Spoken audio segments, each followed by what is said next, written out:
Olá, como vai? Ainda nos dias de hoje não é raro a gente escutar pessoas que acreditam em Gênesis como um livro literal, né? A criação ali feita por Yahvé e as narrações durante 6 dias, né, a qual no 7º dia o Todo-Poderoso ficou cansado e descansou. Não basta as contradições, né, que tem neste livro, no início dele, onde Deus cria a luz antes de criar o sol e as estrelas, onde Deus cria os vegetais antes de criar o sol, né? Como é que os vegetais sobreviveriam sem o sol? Onde conta 2 histórias distintas da criação da mulher, onde tem o homem dando nome para os animais, certo? Onde tem cobra falando e etc. Né?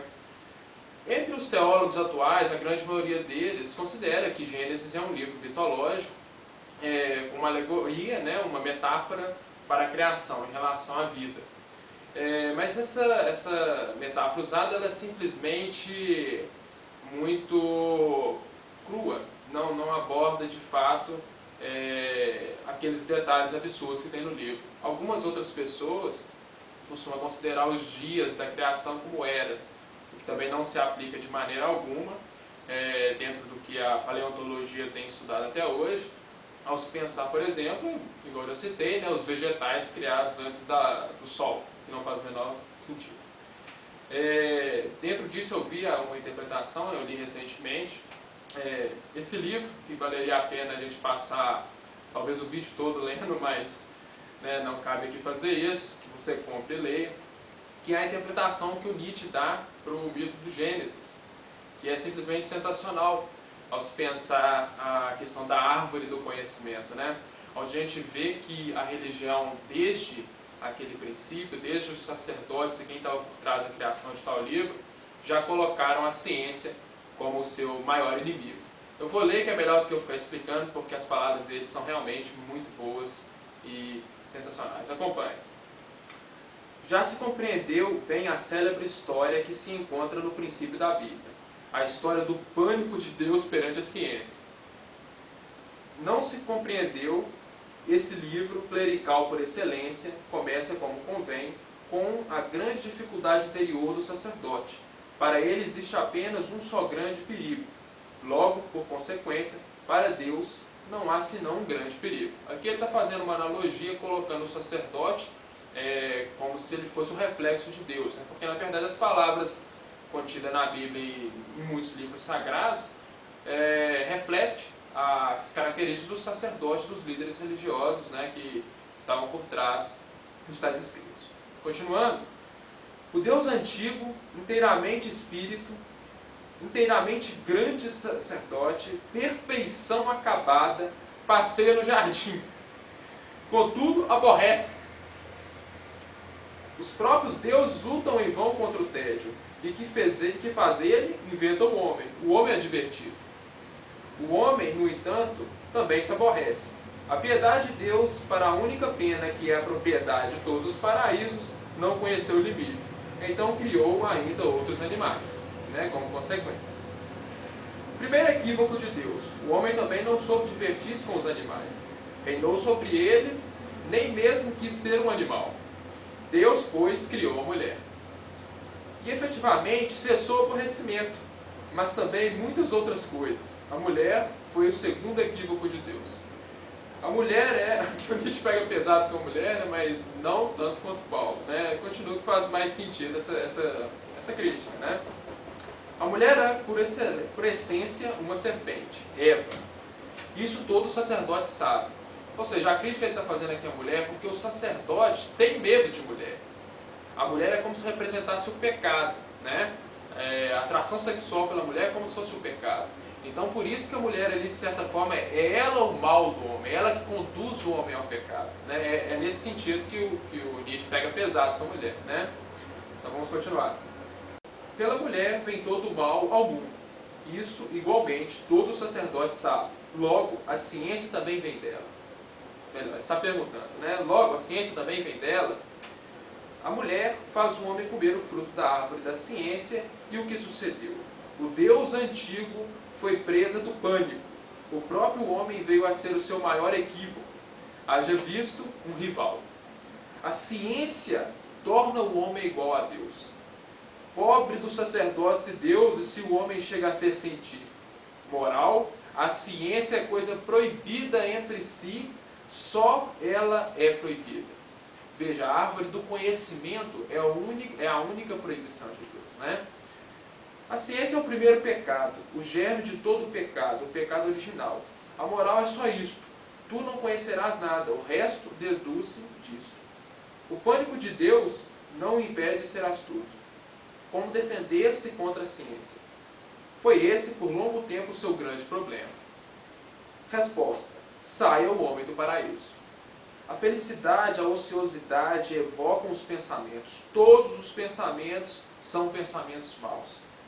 O homem não deve pensar, e o sacerdote em si inventa a pena, a morte, o perigo mortal do embaraço. Toda a espécie de misérias, a velhice, a inquietação, antes de tudo, a doença.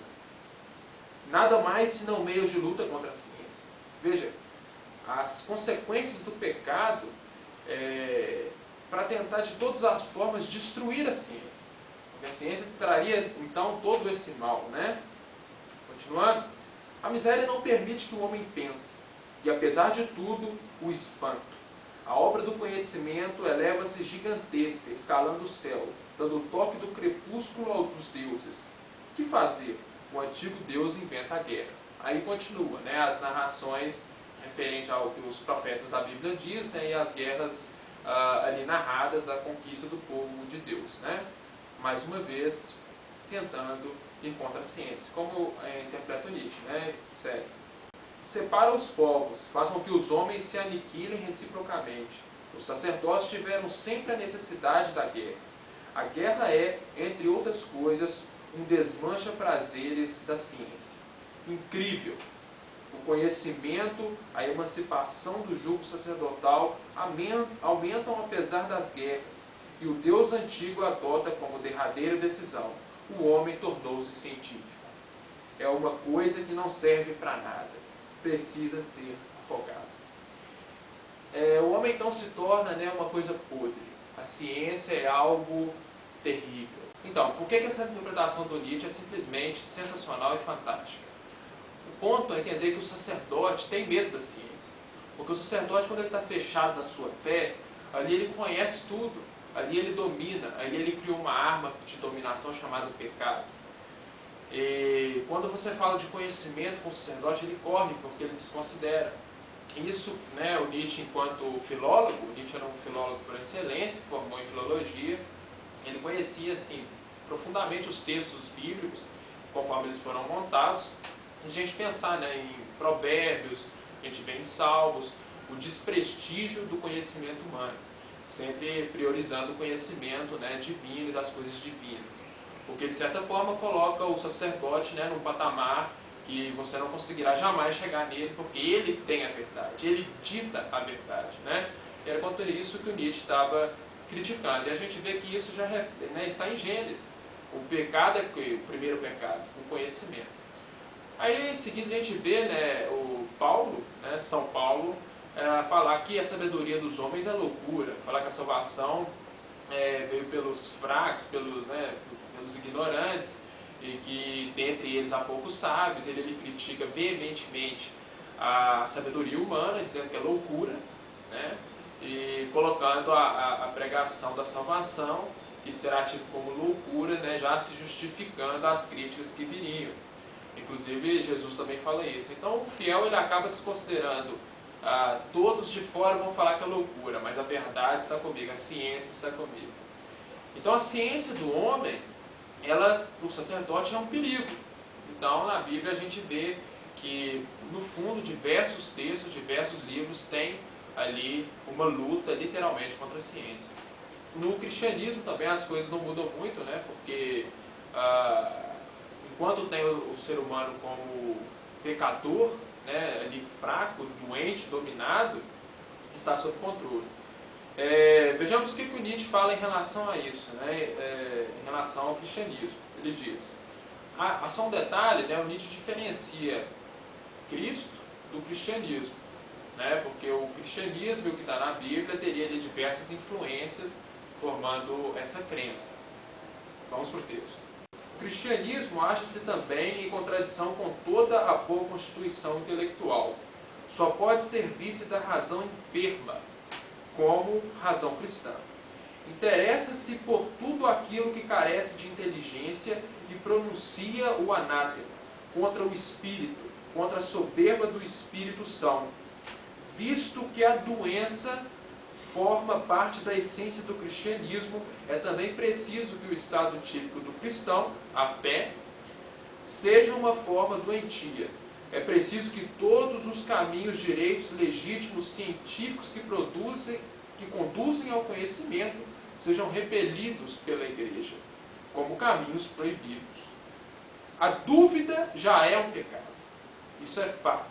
E que o Nietzsche deixa bem claro. A dúvida já é um pecado. Na religião, se você duvida do texto, já é um pecado. A carência completa de limpeza psicológica no sacerdote, que se revela no olhar, é uma consequência da decadência.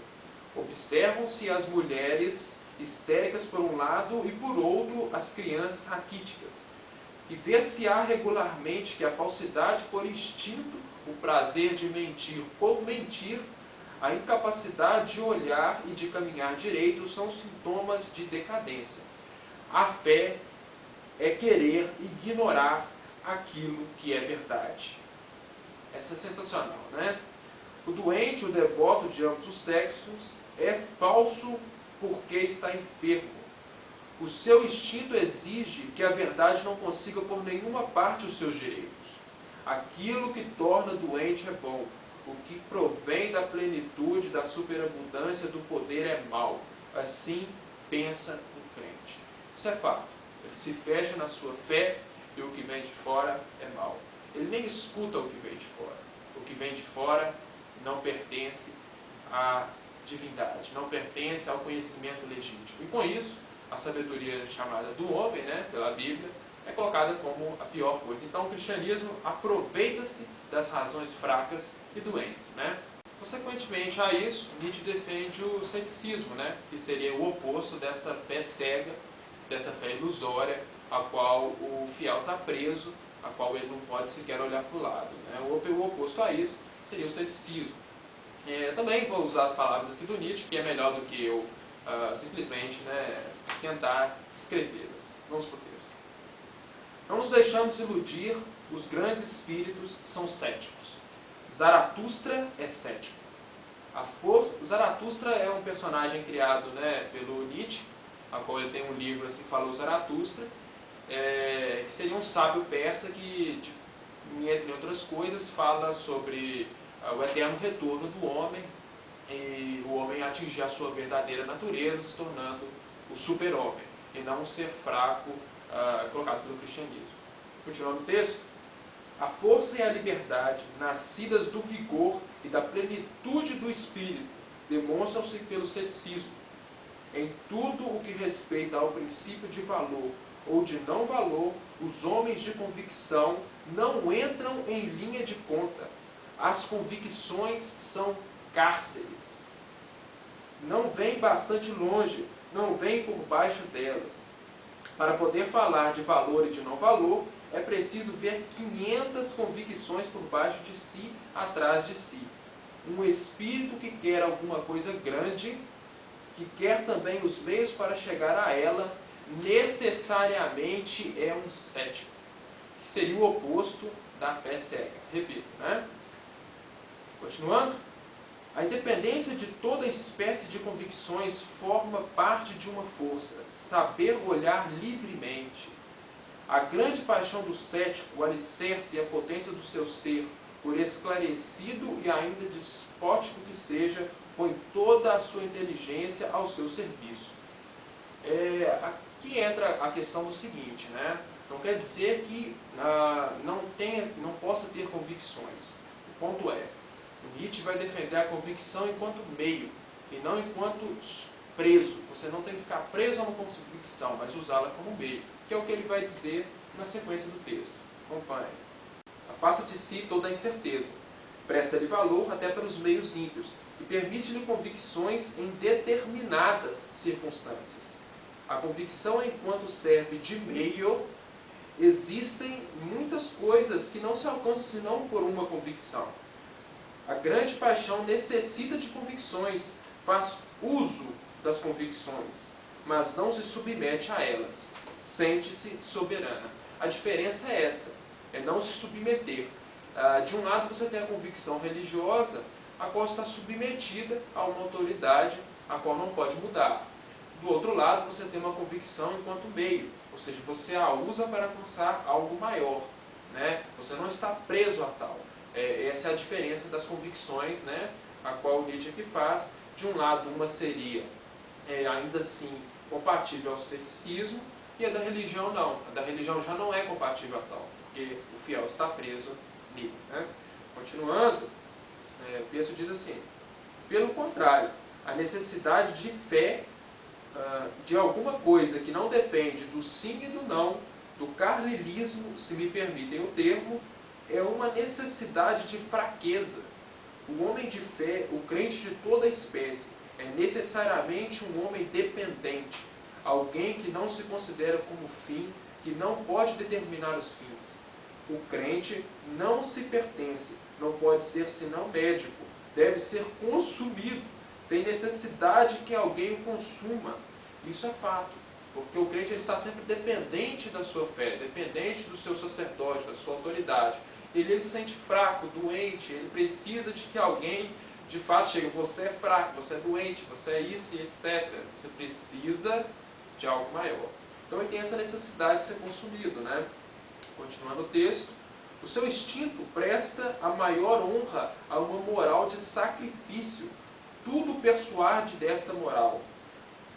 A sua prudência, a sua experiência, a sua vaidade, toda espécie de fé é por si mesma uma expressão do sacrifício, do alheamento de si. A fé pede isso, né? Em relação à fé cristã, ela, além desse alienamento, ela é contra a ciência. Ela vem colocar como uma doença, né?